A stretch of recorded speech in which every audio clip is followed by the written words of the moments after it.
Can I move this just a little bit? I guess I can.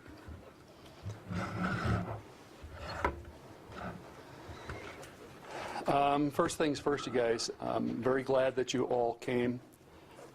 Anytime that we have issues or incidents like this, I think we have an obligation to try and meet and answer the questions.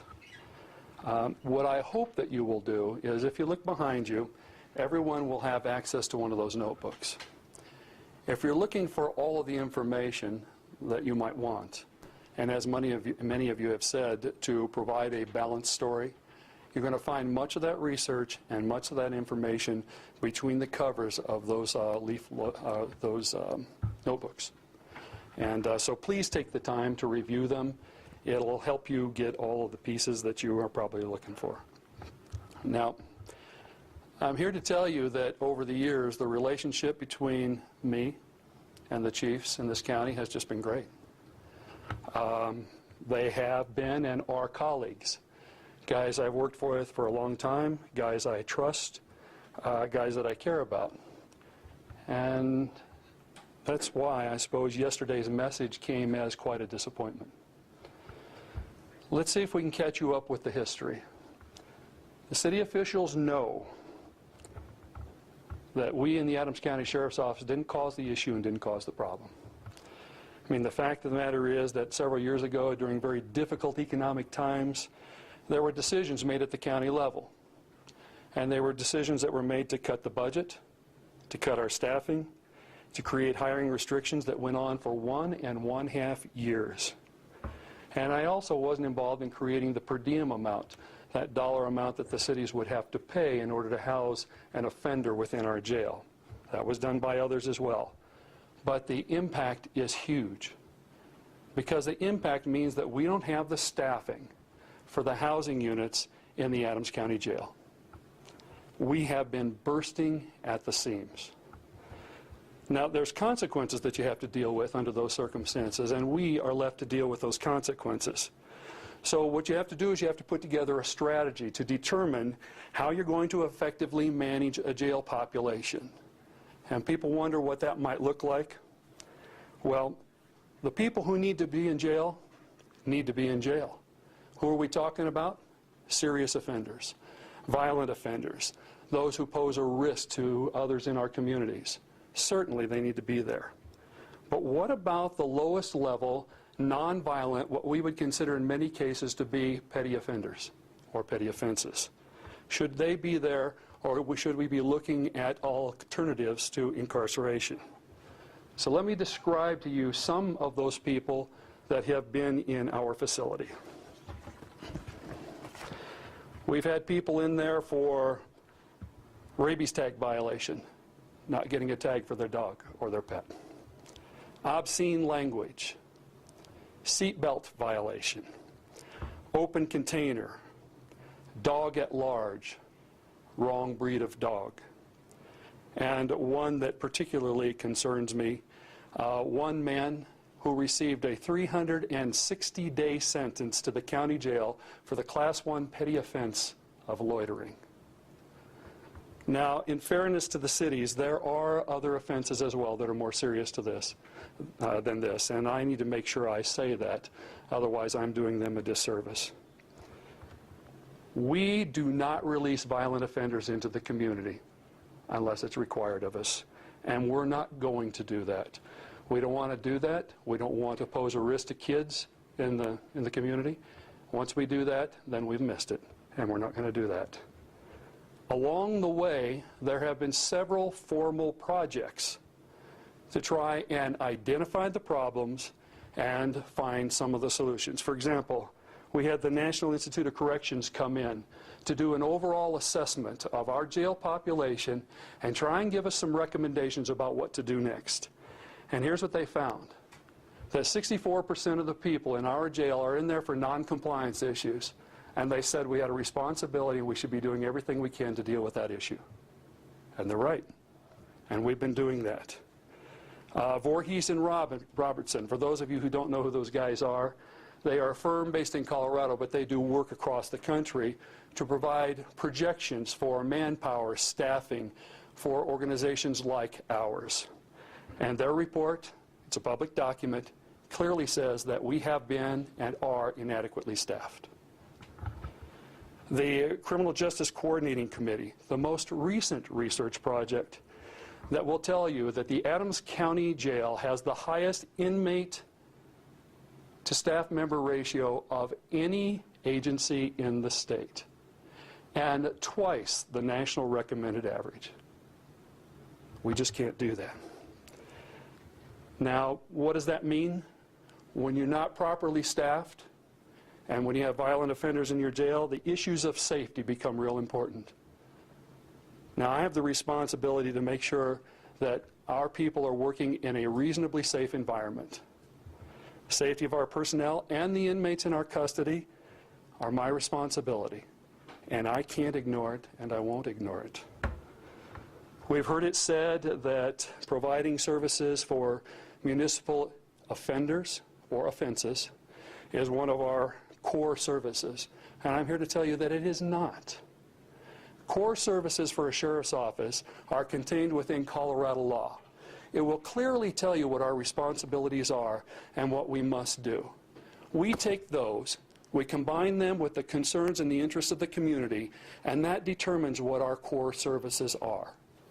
Providing services for municipal inmates is a secondary service, and if you're looking for the portion of law that makes that determination or tells you how that is done, I'll be happy to provide it for you.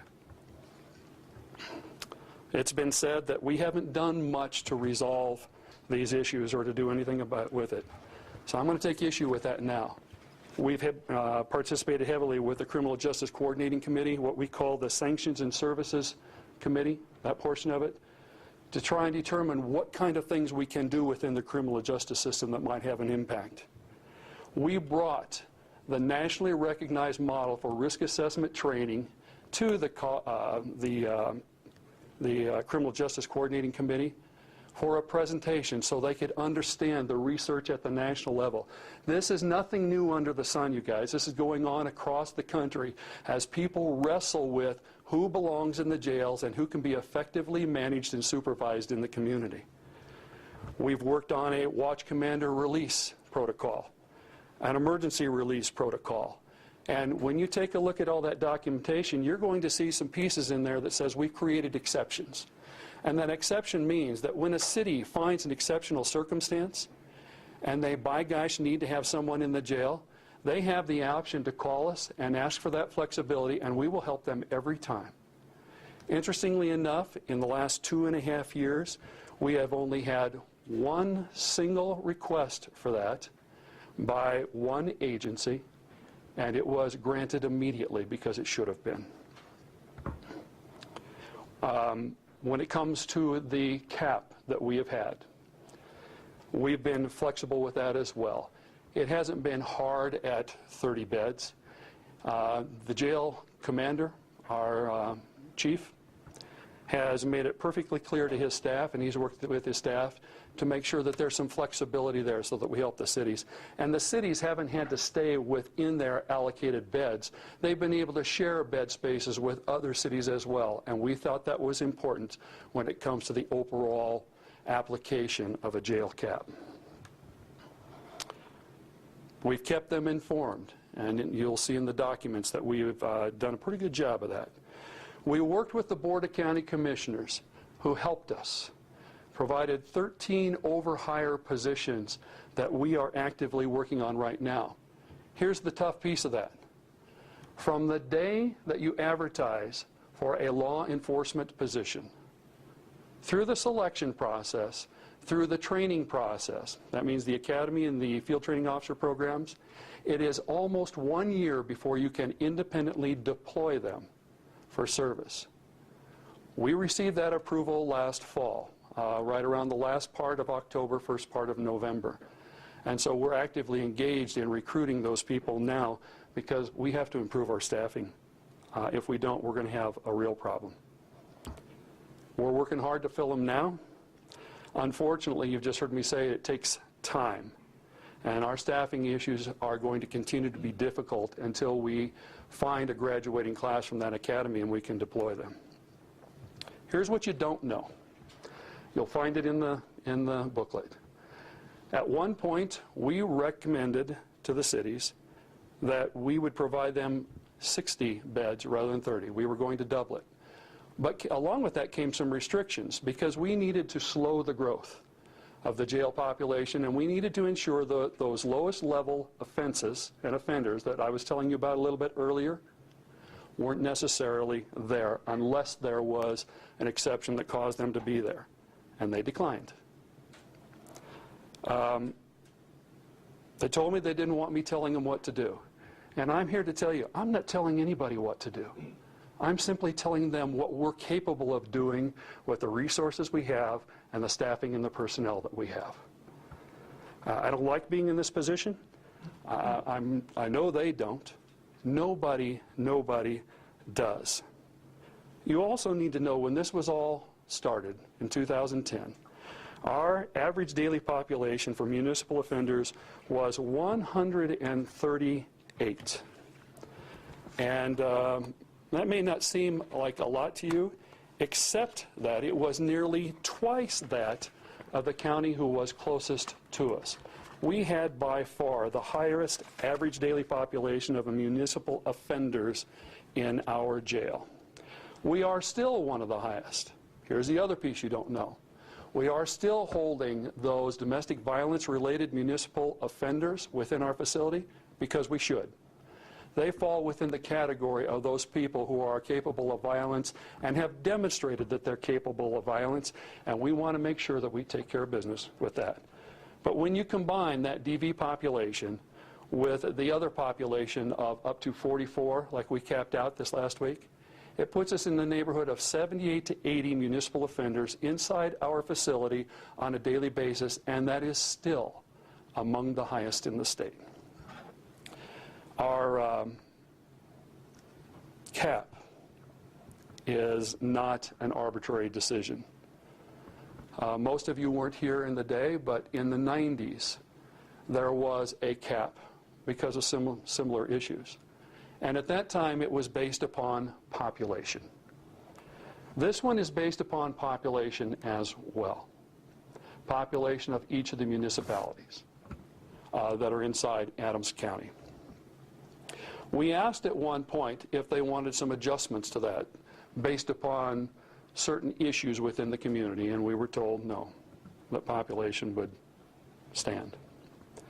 Last week, we notified one city that they were well over their bed space allocation, 4 times more at one point. And we wanted to talk to them about it. We wanted to get it squared away. We wanted to do our best to resolve it. But unfortunately, we couldn't get a return call. And so there were people who were not allowed in our facility because, frankly, we had come to the end of what we were able to do. Now, there's some pieces of information you're going to want, I believe, and Chief Esther is here to provide that. So before we answer any questions at all, I'm going to ask him to step up and provide that information for you so that you have it. Fair enough? Okay. Thanks, you guys. And can you say and spell your full name for us? My name is Kurt Esther, K-U-R-T-E-S-T-E-R. I'm the division chief at the jail. The few pieces of information that I want to provide is that as the jail division chief, we've worked extremely hard at working with the cities, and we've actually had a pretty good relationship with the cities all along, and that still exists today. It was mentioned yesterday by the city of Aurora that they have accumulated 1,200 jail bed days by contracting with the city of Denver. I need to put that in perspective, and to do that, what I'm going to tell you is that since this began 2.5 years ago, the total jail bed days that have been accumulated by the cities within the Adams County Jail is over 19,000 jail bed days. In addition to that, the municipal jail bed days are supplemented by tax dollars from residents in unincorporated Adams County. That's unlike it is for any city. And lastly, because of our reduction in the staffing, we've had to rely on overtime to make sure that our employees are safe, to make sure that the inmates are reasonably safe. And what I can tell you is over that same time frame, my employees have worked over 42,000 hours of overtime. That's huge. And I'm working these folks to death just to keep them as safe as possible. And we're doing everything we can to maintain that. It's a fortunate thing that the commissioners have allowed 13 additional overhires, but like the sheriff mentioned, that takes time, and I don't expect to see those come into place until later this year. So hopefully we'll see some change at that time.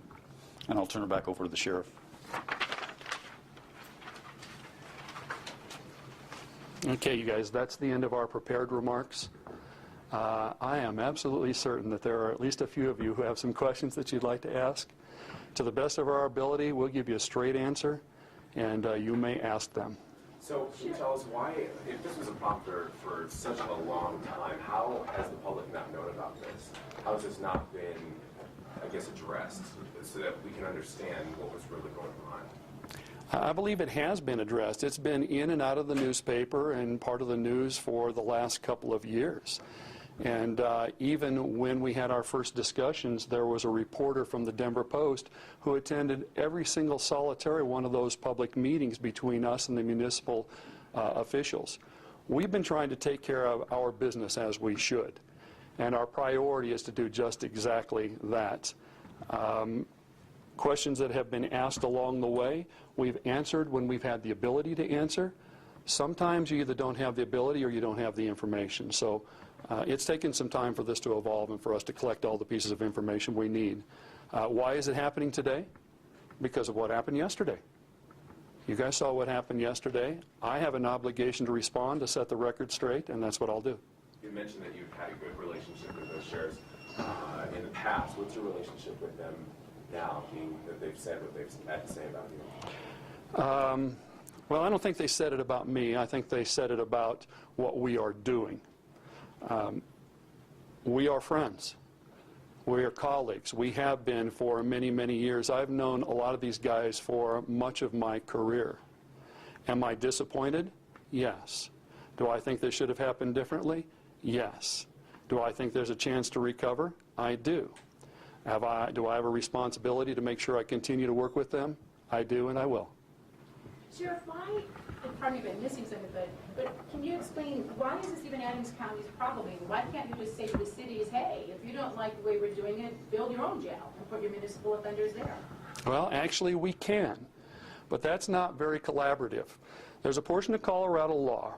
If you want it, I'll give it to you. And it basically says that cities can build facilities, no matter what they want to call them, for the specific purpose of housing municipal offenders. Aurora has done that. They've created their own operations. Other cities have not. That statute goes on to say that basically in the absence of that, the cities can have municipal offenders within the county jail with the consent of the Board of County Commissioners. And the Board of County Commissioners have given their consent. We are complying with that consent, but the issue becomes how many? How much volume can you actually handle and still run a safe facility? So they do have that opportunity, and they can do that if they choose to. Sure. Is it possible for you to charge them more so you can add more staff? Or does that again take a county commissioner? That's a decision to be made by the Board of County Commissioners. I don't get to make that decision. Frankly, it doesn't solve the problem, because charging somebody a daily per diem does not necessarily cover the cost of the additional staffing you need over time to solve the problem in the long term. You portrayed some of the prior instances where there have been what you call petty offenses, but the police chiefs were pretty clear yesterday, that's not who we're sending to you. Aurora said the 7 that got kicked off of there, between them had a combined, I don't know, way more than 7 prior felonies and prior misdemeanors, and that these weren't the kind of people you wanted on the street. You're saying you won't turn those people away. Who's not being candid with us? Well, I think everybody's being candid with you from their own perspective. I'm giving you the history of the issue over the last several years. Those are people who have been in our custody, and we can easily demonstrate that with the minute orders if you need to see them.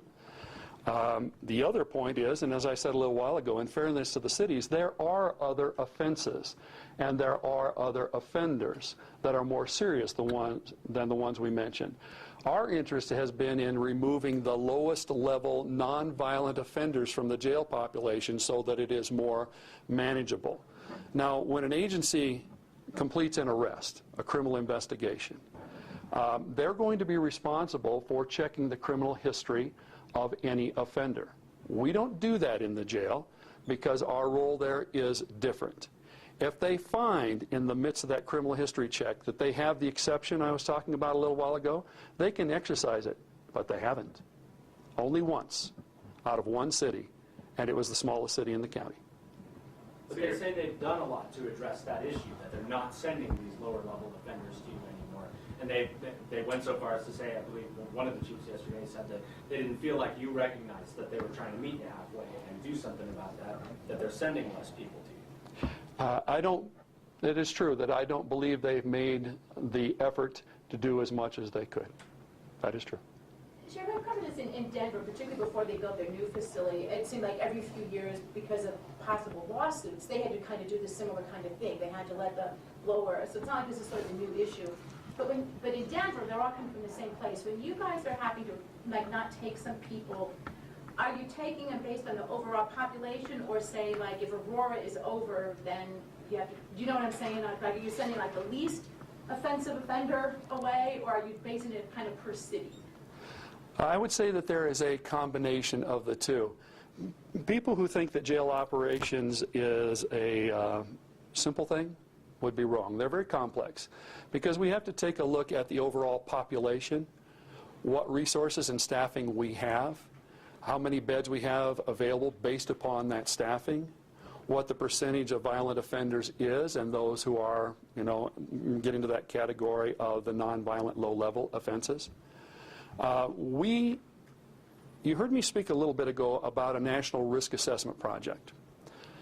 There were 7 states involved in that risk assessment project. Colorado was one of them, and there was one sheriff's office that was selected on the western slope to be representative of Colorado issues. When that was done, they came back and said, we need to be taking a look at who should be within our jails. They shouldn't be in there because we're afraid of them or we're mad at them. It should be an evidence-based risk assessment process to determine what their risks to the community might be. That's what we are trying to implement in Adams County. Now, those things don't come easy. They always come with resistance. There are always people who are interested, but when it comes to making the leap, it's a tough choice for them. Colorado has actually created CPAT tools. Those tools that can be used and are used for the risk assessment pretrial process to determine who should be in there. There's another component that hasn't happened yet, and that is the sentencing-based risk assessment process, and that is yet to come. They take time. We're making a real effort. To tell you that this has occupied most of my time in the last 2 years is absolutely the truth. And we're going to do our best to solve it. We believe the cities need some help. We need some help too, particularly when it comes to the safety of our people and the people in our custody. What could the county commissioners do to help you? I mean, what would you like to see there? Well, I'll make a comment, but I'm going to be careful because they have their own authority. And it's not mine to step over the boundaries of my authority to tell you what they should do. What I can tell you is that I don't believe the problem is going to get solved until we have a combination of things. The evidence-based risk assessment process and the addition of resources so that we can do our jobs well. Those are the 2 things that I think should be done. Yesterday, the sheriffs had said that there is a huge concern for safety for the people that live in those certain cities. 2 questions. Is that true? Is that your opinion? And then also, what happens when someone is rejected by this jail? Do they just go back out into the public, or what happens? Second question first. Every one of those that were not allowed in our facility are in the custody of the Denver County Jail, where they are being held. and the city of Aurora is paying for them. They are not on the streets. They are not creating harm within the communities because they are in custody. So that makes it a little bit easier for me to answer the second question, and that is, for those people, are they creating harm within the community or danger within the community? They're in custody. They are not. Are you worried those people might, though? The 7 people specifically that Chief Oates mentioned yesterday, he kind of listed off a long rap sheet on these guys and said you basically put them in a position where you either have to choose between putting them on the street or paying Denver. So are you kind of forcing their hand there, or do you think these guys aren't that serious, I guess is the heart of the question. I think that's a question for Aurora to answer. I think that's their responsibility. Those municipal offenses are created by ordinance within the cities, enforced by city officers, prosecuted in the city courts, found guilty or acquitted in the city courts, sentencing in the city courts. Seems to me that the city has some responsibility when it comes to their processes within their city governments. What do you do now? Where do you go from here? Once this press conference is over, you still have that problem in your hand. What's your next step? Well, you don't make a knee-jerk reaction. We stay on course. We stay focused. We stay focused on the risk assessment process. We stay focused on determining how we're going to fulfill our priorities with the resources we have, identifying during our budget processes what resources we need in order to do a better job. You're going to see us stay right down the middle of the road, because that's what we have to do. Sheriff, what does Denver charge compared to you guys? And I guess sort of a follow-up to that is, and really, I guess, what's the problem then? If Aurora, they can't keep them here, then it's sort of like a hospital liver, then they go to Denver. Does Denver just charge more? Is that why Aurora's all upset? I don't know exactly what Denver's charging. Do you know, Kurt? I believe it's $55. And just as a clarification, Adams County isn't charging any of the municipalities. That has not happened. So it would be more. It would be $55 more, it sounds like to me, yes. Was it Aurora that didn't return your calls? Yes? Well, that would probably seem troubling to the taxpayers who want law enforcement agencies to work together. Have you been able to reach out to Chief Oates at all since this thing yesterday, or is there any kind of dialogue going between the two agencies to try to patch that up? There was yesterday before the press conference. Dan Oates and I are friends. I have a tremendous amount of respect for Dan.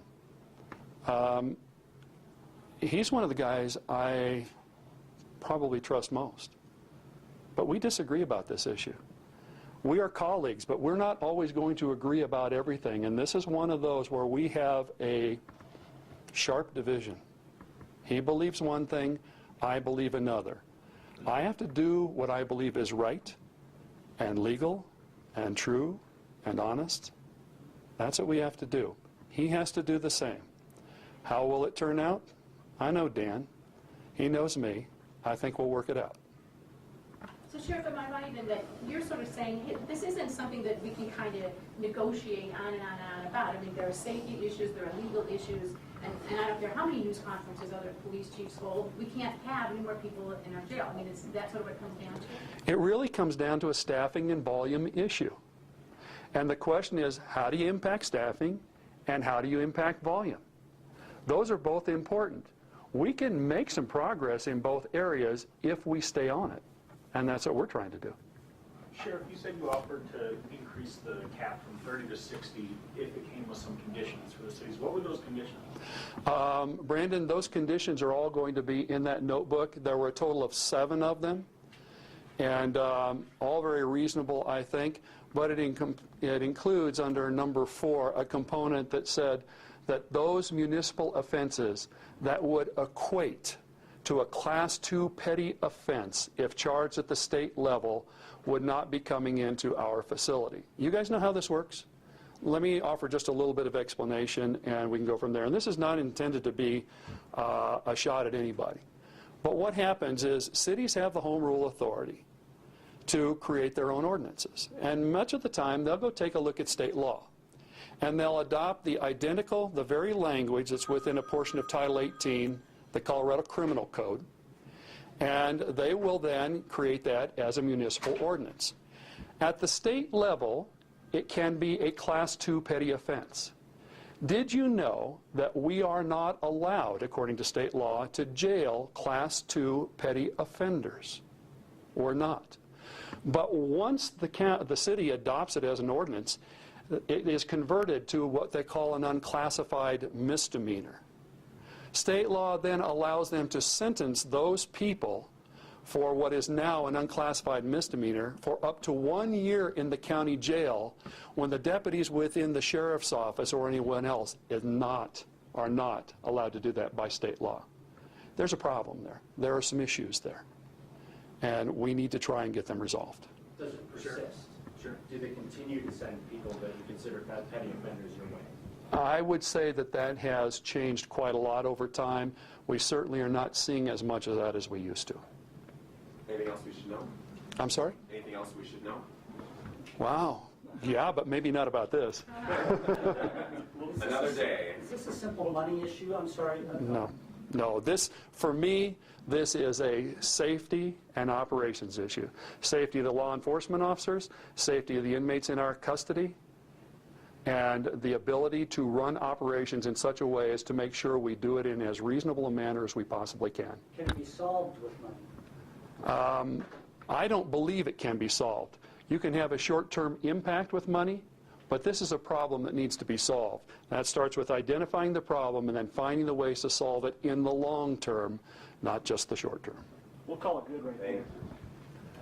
You have my business card in your booklet. If you need to have any additional questions answered, I'd be happy to take your questions. Thanks, you guys. Appreciate you coming out. Sorry about the drive, Brandon. Okay. Well, yeah.